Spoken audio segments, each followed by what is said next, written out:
So what do you think is the effect of negative campaigns on the American public and on the political process itself? The usual answer, certainly told by the news media, told by lots of pundits, is that it's bad for the process.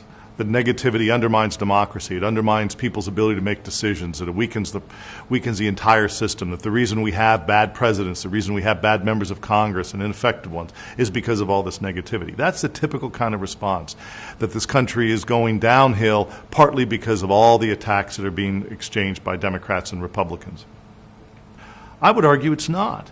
And why it's not is because it provides an opportunity to learn important things about candidates.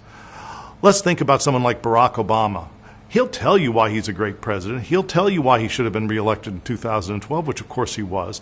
He'll list out all these things in a lot of positive ads. They tend to be pretty vague. He'll talk about how he created jobs, how he lowered taxes, how he did all of these things. But is that the full story? He's only going to tell you his side of the story. We need to know the other side.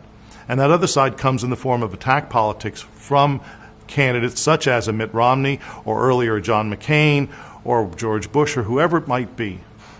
And we need this information. We need to know the good and the bad. And any decision that you make, whether you're voting for president or whether you're buying a car, you want to know the good and the bad of that particular product, if you will.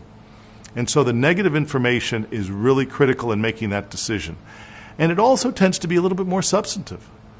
You can't attack Barack Obama as favoring uneducated children, because of course he does favor educated children. Every politician does. But what about his policies might lead to less education among our youngest group? That's a fair question, and then you all of a sudden start talking about his policies, and it's much more substantive. But the real fundamental point about all of this is that attacks from the other side aren't necessarily a bad thing. It's part of being a democracy.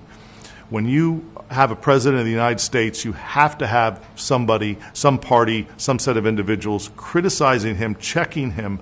It's what the country's all about. It's what the founding fathers envisioned. And that criticism is another word for negativity. And it helps make the system go forward and work better.